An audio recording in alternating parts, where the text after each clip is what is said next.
What's up guys? So obviously this isn't a type of video that I do very often, or this is the first time I've done it, and that's because basically for the last couple of weeks to about 1 month I've had the opportunity to see a lot of films that came out slightly earlier in the year or a couple months back that I didn't get a chance to see and review. So essentially this video I'll just be talking about some of the films that I've seen in the last month or so that came out this year, 2017, and essentially do like a quick sort of short review on each of them. So let's talk about the first film I saw, I guess. That's The Hitman's Bodyguard that I saw this month. That was a pretty entertaining, fun film. Ryan Reynolds and Sam Jackson were very good. They basically play exaggerated versions of themselves. Salma Hayek I thought was really funny. Just the entire film I thought was very funny and very enjoyable, had a good sense of humour to it. I do think though that Gary Oldman and his storyline felt completely just separate and just did not work. Some of the action scenes are also pretty well directed, but like nothing you know, on the same level as John Wick or Atomic Blonde or Kingsman, but it is still pretty good action. So overall I would probably give The Hitman's Bodyguard a B or a B minus. Yeah, I would say a B minus. After that I saw The Big Sick, which is a film that I was very excited to see and I loved it so much. The Big Sick is one of my favourite films this year. Kumail Nanjiani's script and obviously his performance are just incredible, and there were some moments in this film, especially towards the end, that really hit me and it got me pretty emotional, and I really did enjoy The Big Sick. The comedic aspects of the film are absolutely brilliant, but you know, this film does choose to go a little bit more dramatic and explore different things aside from just being a rom-com, and that's really what I love about this film, and it was just so good. The acting, the writing, just everything about it is so good. This is the only film this year that I've seen that actually made me laugh, like properly laugh. I really did love The Big Sick. I would give it an A. Next up I saw The Lost City of Zed, or Z, however you want to say it, with Charlie Hunnam. It's a really well directed film and the cinematography is breathtaking. And Charlie Hunnam and Sienna Miller and Robert Pattinson, Tom Holland, they're all very good in the roles. It's just really boring. This film is 2.5 hours long and it just drags and drags and drags, and it got to a point where I had to watch this film on different sittings. Like I watched like the first half hour, and then I stopped, and then watched like an hour of it, and then watched another hour of it. It was just really slowly paced and really boring, and I know that it's based on a true story, but really nothing happens. And it is a really good looking film, and really well directed, and really well performed, but it is kind of boring. I would probably give it a B minus or a C plus. So after that, I think I saw Transformers The Last Night. I'm not proud of it, but it is, you know, I try to want to see everything, you know, this year. It is exactly the same. It's really forgettable. The third act is kind of entertaining, but it is Michael Bay CGI heavy. There's a lot of stereotypes. There's just a lot more focus on the human characters instead of the Transformer characters, even though everyone wants to see the Transformer characters. The action is alright, the visual effects look good. I mean, it's just Michael Bay. This is the exact same plot as number 3. The most interesting thing about this film is sort of Anthony Hopkins, who's really good in this film and he's really funny, and his storyline, sort of the idea that Transformers have been around for, you know, centuries. That was really interesting, and I feel like the whole film should have been about that. However, in traditional Michael Bay form, it is done through like the 3-minute montage, and that really pissed me off because that was by far the most intriguing part of the film. The rest of it is just really stupid. Mark Wahlberg's fine, I guess. I mean, Mark Wahlberg is the highest paid actor in the world, and he's so much more talented than this. You've seen films like The Departed, that he can be a brilliant dramatic actor. He's just, I feel like he's kind of doing this for the contract or whatever. But yeah, that's a bit of a shame. Transformers, I would probably give a C. Yeah. After that, I saw a film called A Ghost Story with Casey Affleck and Rooney Mara. Most of you probably haven't heard of this film. Please watch it. It is a brilliant film. If you love films, watch this film. It's so well directed. It's such a profound and such an emotional film, and it really did hit me. Casey Affleck and Rooney Mara, both of their performances are really good. However, there's not that much dialogue.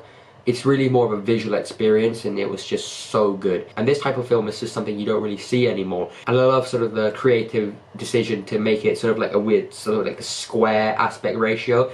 That just made the film feel a little bit more unique and a little bit more sort of artistic. And I really did love pretty much everything about A Ghost Story. It really does explore so many different things about humans and human emotion. And I did love it. I would give it an A. Next up, I saw The Book of Henry. If you've seen the film, then you'll probably agree with me in saying that I really can't grade this film or put it into one genre or really critique it or sort of talk about it without really spoiling the plot. And this is a very weird film that really does throw you off, especially sort of about halfway, and there's such a big tonal shift and it is a bit of a mess. But I do sort of applaud Colin Trevorrow and all the actors and all the people who worked on this film. for making a film that is so different and so unique and so odd, because I've never seen anything like this film, I really haven't. But it's not always a good kind of different, if that makes any sense. The Book of Henry, I'm not going to grade this film just because I really just don't know what to think of it. It's well directed. The acting is good. I think Naomi Watts and Jacob Tremblay especially, also Dean Norris from Breaking Bad, he's in this film, he's really good. The acting is really good, and I still don't really know what to think about it. I saw it like 2 weeks ago, a week ago, something like that, and I'm still kind of confused by it. So yeah, that's The Book of Henry. After that I saw The Beguiled, which is that Sofia Coppola film with Colin Farrell and Nicole Kidman, Kirsten Dunst. This was also pretty good, but I do think that it is a bit overrated. I would probably say I'd give this film a B+, or maybe an A-, but I'll probably say B+. Sofia Coppola won Best Director at the Cannes Film Festival. I think that's a bit much. I don't think the film's that good. There are some really good moments of, you know, drama and tension, and Colin Farrell's absolutely brilliant in this film. But just like The Lost City of Z, nothing actually happens, and it does come off as slightly pretentious because it is a very well-directed film. It is a very good-looking film, but the content, there just isn't much of it, I feel like. But again, Sofia Coppola is a very talented director, and she's made a pretty good film with The Beguiled, and I'm going to give it B+. Finally, last night, I saw Wind River. Oh my god, this film is just fucking brilliant. Wind River is the most brutal film since Logan. Jeremy Renner gives the best performance of his career. Elizabeth Olsen gives the best performance of her career. The dialogue and the directing by Taylor Sheridan, who wrote Hell or High Water and Sicario, is, again, it's just so good. I can't put into words how great this film is. There are some sort of pacing issues. I feel like the first hour of the film feels a lot longer than the second sort of hour, sort of 50 minutes of the film. However, this film was so emotionally brutal. And on the surface, this is a really well-made detective sort of murder mystery film. But it's so much more than that. This is a film that explores grief and loss and how people have different ways of coping. This is a film about human and human emotion. And this is a film that is just so good.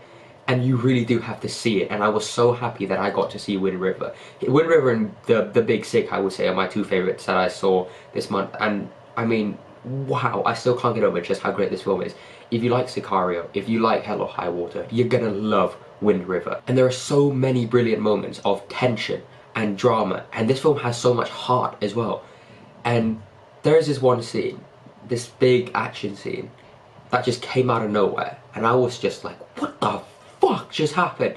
One of the most intense, realistic, hardcore action scenes of the year, or I've seen in a while, and I'm gonna give Wind River an A.